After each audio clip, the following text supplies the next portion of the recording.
The Torch, Edition 18. 4 tips to effectively ask for help and get a yes. Social psychology shows people are eager to help if you know how to ask. A picture is displayed of a man helping a woman up a steep hill. Source: photo by Kiefer Pics, Adobe stock. If you've ever glanced at the acknowledgement section of a good book or listened to an Academy Award acceptance speech, you know that no one achieves great things in a vacuum. Even with these seemingly individual accomplishments, there are countless people behind the scenes offering their skills, insight, and expertise to propel someone else into the limelight. As highly social animals, we humans depend on one another to learn how to grow.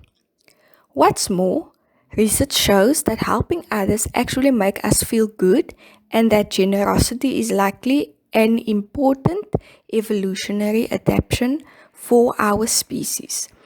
If we are hardwired for altruism, why then is it so uncomfortable for us to ask for help? In a society that praises self help and self reliance, it is becoming increasingly difficult for us to ask our colleagues, friends, and even our family for the assistance we need. The mere thought of asking for help can eat away at our ego, undermine our confidence, make us question our abilities, and even paralyze us with anxiety. Yet, in modern life, at a time when we are more digitally connected and emotionally detached than ever, the stark reality is that no one can go it alone. Learning how to ask for and accept help is perhaps one of the greatest skills you can develop. Luckily, new research shows that asking for and actually getting help is a lot easier and less daunting than it seems. But first, let's examine our contradictory reluctance to take advantage of this evolutionary altruism. Why is asking for help so hard? The primary reason is fear. We fear that we will be turned down, laughed at, or revealed to be a fraud.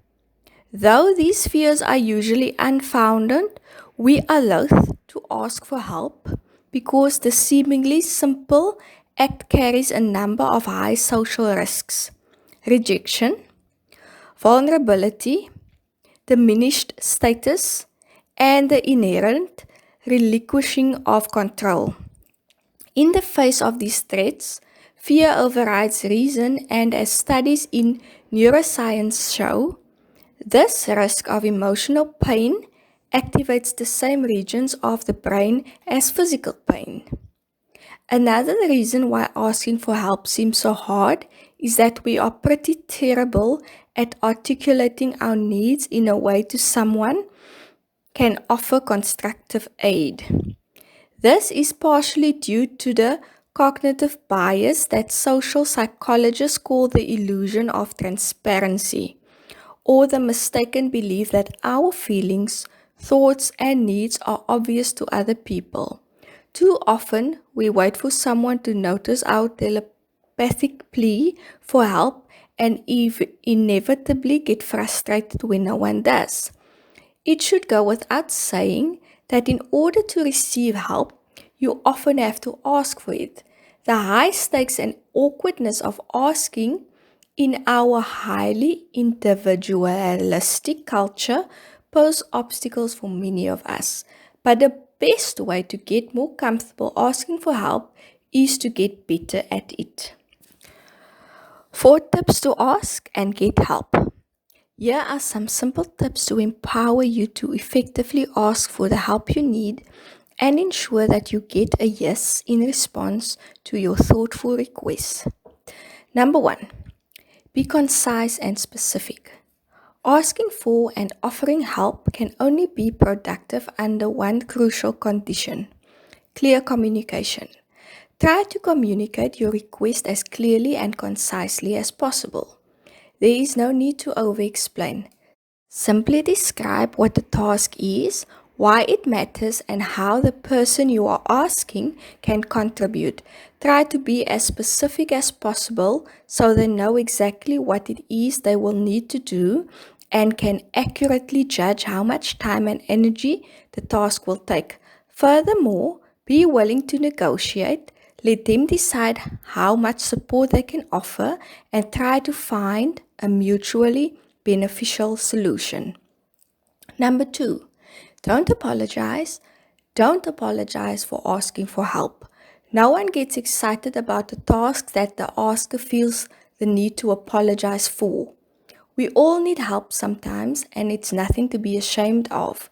But apologizing makes it seem like you are doing something wrong by asking and casts the task at hand in a negative light. On that note, don't minimize your need with phrases like, I hate to ask, or it's just a small thing. This suggests that their assistance is trivial and takes the joyous sense of accomplishment out of helping. After all, how am I supposed to feel if you hate to ask for my assistance? Similarly, don't ask them to do you a favor. This can make people feel obliged to say yes. Number 3, make it personal, not transactional. Don't ask for help over email or text. Though it's easier to send a written request, it's also a lot easier to say no to one. Try to speak face to face or call. Studies show that face to face requests are 34 times more successful. Make your request more personal by explaining why the person's skills or expertise make them uniquely suited to this task. This casts them as a helpful person and not just another person you can resort to for help.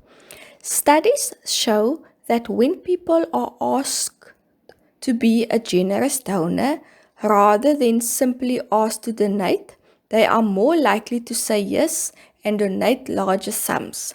Finally, don't emphasize reciprocity. While we tend to think that sweetening the deal with a promise of a return favor is a good strategy, this kind of language makes your request feel transactional.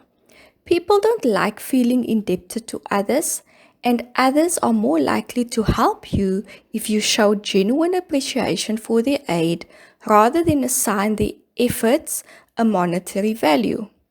Number 4, follow up with results. Beyond expressing your gratitude, you should follow up with the helper to share the tangible results of their aid. As much as we'd like to think that acts of generosity are their own reward, the reality is that people long to feel effective. We want to feel that the work we do and the help we give matters. Take the time to show the people who help you why their support not only matters to you, but how it makes a larger impact on your life, work, or community. Next time you think you need some help, remember that there are more people than you think who are eager to lend a hand. More importantly, use these suggestions to ask in a way that empowers you and the person you are asking to reap the rewards of generosity and collaboration. Source: Psychology Today.